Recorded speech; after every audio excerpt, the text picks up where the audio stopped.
Okay, so we're back with innovation and emerging technologies and just a few points on different parts of that.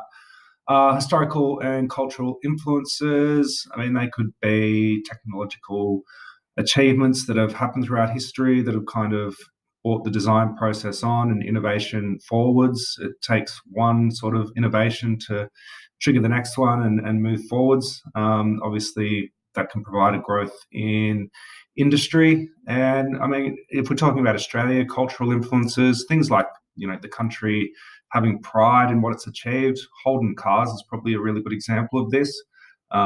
People are very proud and they're like, look what we can do down under with some of our car manufacturing a bit earlier, in the late last century. Unfortunately, it's disappeared now. But if we were talking about cultural influences to Australia, and we're talking about innovation, probably getting some pride in the country is not a bad one. Ethical and environmental issues. So potentially, if we're talking about ethics, things being manufactured using child labour in third world countries is pretty bad in terms of ethics. So that might be a good one to jump hold of. Environmental, we can always go back to the sustainable use of materials, life cycle analysis. You could always go back to the sustainably farmed timbers. It's the easy one. It's an easy one to have in your head. Just, we can grow trees on farms, not cut down rainforests and so forth. Innovation and emerging technologies in relation to creativity. Well, creativity, we're always thinking about things like cognitive organisers. Mind maps is probably the easiest one to remember from that, but there's a whole range of cognitive organisers you could have a look at. Always looking at existing design research that can help with our creativity and thinking about how what we're designing has a degree of difference, which might make it appealing to a target market.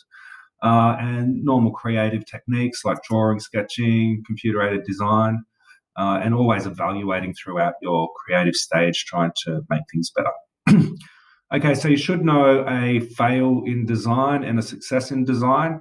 So it's, I'm sure there's a lot that you can come up with, but let's just take Google Glass as one to remember. Nice and easy. Everyone knows about the Google Glass.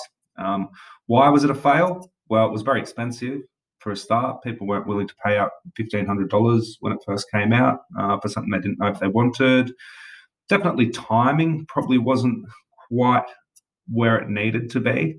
In terms of, it looked really cool and, kind of felt like you're a bit of a cyborg or something, but maybe the timing wasn't quite right with the way that they released it. And did it actually fill a genuine need? Did people really need, like a head-up display as part of their glasses? Obviously not, because it never took off and no one else ever tried to replicate it to the extent that Google did. So that's probably a good fail. And there's a little bit down there on, quick read of that on some more information on there. iPods is a good one to think of if we're thinking about, AirPods is a good one to think of if we're thinking about a success. Great timing. There was a lot of annoying things about headphones, and they brought it out just in time.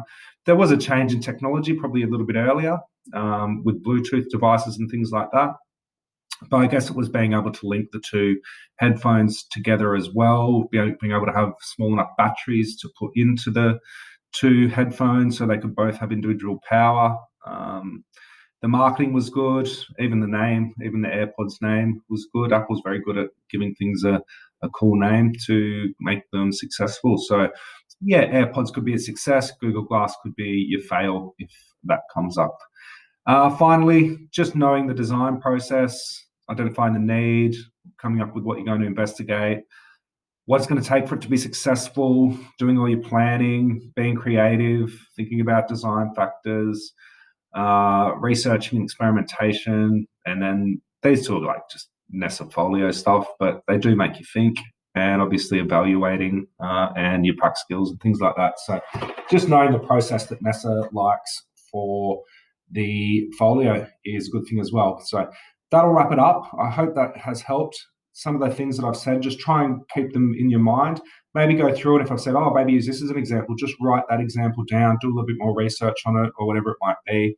And hopefully that matches the exam questions and you should be pretty good. All right, thanks.